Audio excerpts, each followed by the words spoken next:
Jimmy Kimmel's late-night show was cruising along smoothly that night, the audience laughing at his opening monologue about holiday shopping disasters and Elon Musk's latest tweet storm, when the mood shifted the moment Eddie Murphy strode out for what was billed as a fun, nostalgic chat celebrating the 40th anniversary of Beverly Hills Cop. Everyone expected classic Eddie, quick-witted stories about Richard Pryor, maybe a few impressions, the usual love fest that happens when comedy legends visit late-night TV. Kimmel greeted him with the standard bear hug, called him the king, and the crowd gave the standing ovation you only get for living icons. Eddie smiled, waved, sat down, and for the first 30 seconds everything looked normal. Then Kimmel launched into his first question, something light about whether Axel Foley could survive in 2024 with cancel culture breathing down his neck. The studio laughed politely, waiting for Eddie to drop one of his famous one-liners.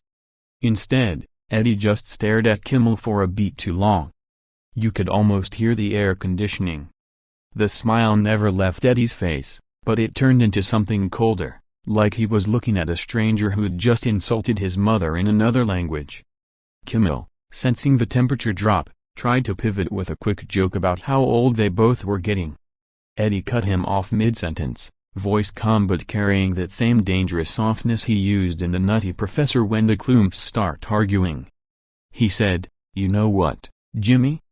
I came here thinking we were gonna have a real conversation, not another night of you playing the woke hall monitor for people who never bought a ticket to any of my movies."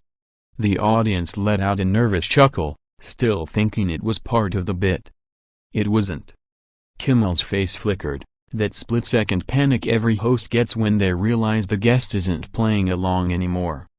He tried to laugh it off, said something about just asking the questions people are thinking, but Eddie was already leaning back in the chair, arms folded, looking like a man who'd made up his mind 5 minutes before he even walked on stage. That's when Eddie started talking, not yelling, not cursing, just talking in that low, deliberate baritone that makes even a quiet room feel like church. He said he was tired of doing press junkets where the host spends more time signaling virtue to their coastal audience than actually talking about the craft that made him a billionaire before most of these writers were born. He brought up the monologue Kimmel did the week before about Dave Chappelle, how Jimmy spent 8 minutes explaining why certain jokes punched down while never once mentioning he himself built half his career making fun of Matt Damon's looks and Ben Affleck's personal life back when tabloids paid better than principals. The audience was dead silent now, no more nervous laughter, just a couple thousand people realizing they were watching a public execution in slow motion. Kimmel tried to interrupt, raising his voice for the first time, saying this was supposed to be a celebration, not a lecture. Eddie just raised one eyebrow and said, "Celebration of what exactly?"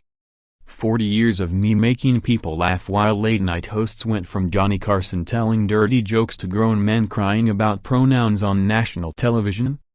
You could see Kimmel's producers off-camera doing that frantic slicing motion across their throats, but the control room was frozen. Nobody pulls the plug on Eddie Murphy. Not when the internet is already lighting up.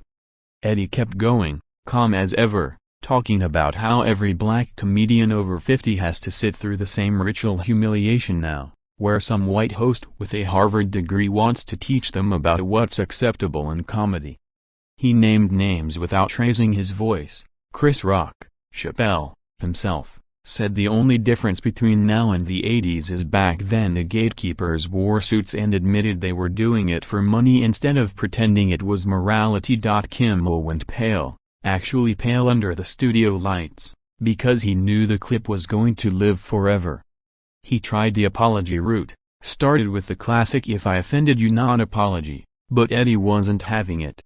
He said, "You didn't offend me, Jimmy. You bored me. That's worse."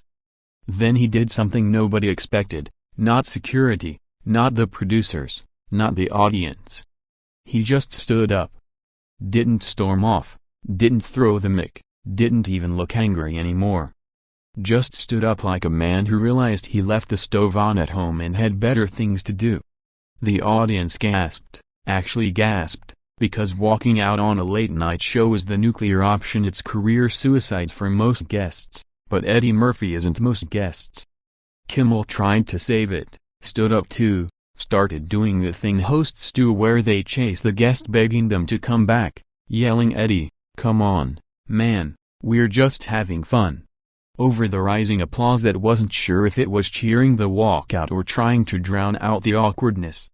Eddie didn't break stride. He hit the stage steps, gave a small wave to the crowd like he was leaving a barbecue, not a nationally televised train wreck, and disappeared behind the curtain. The camera cut to Kimmel standing alone center stage looking like a guy who just realized his parachute is a backpack. The audience started that uncomfortable clapping that happens when nobody knows what else to do with their hands. Within 60 seconds #Eddie Walks was trending worldwide, and the clip was being dissected frame by frame.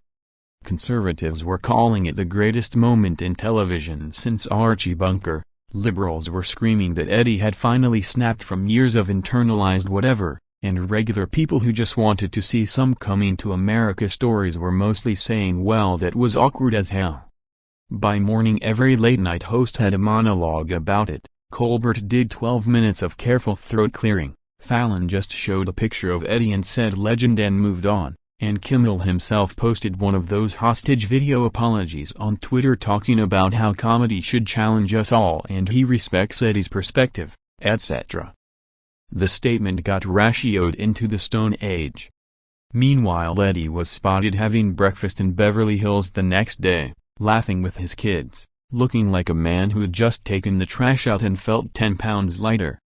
His publicist put out a short statement that said Mr. Murphy had no further comment and was focusing on his upcoming projects, which everyone translated as he meant every word and isn't losing any sleep. The fallout for Kimmel was brutal and slow motion. Ratings for the next week actually went up because people tune in for car crashes, but the long-term damage was real. Sponsors started asking questions. The network quietly moved his repeat block from 11:35 to 12:37, and every comedian scheduled for the next month suddenly had scheduling conflicts. Young comics on TikTok started doing impressions of the walkout that got tens of millions of views, always ending with the same line, "You bored me." That's worse. Kimmel tried to lean into it, made a couple self-deprecating jokes the following week, but they landed like wet paper towels.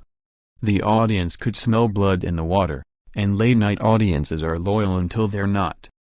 6 months later, analysts would point to that night as the beginning of the end for the old guard of topical comedy hosts, the moment when the mask slipped and everyone saw the strings.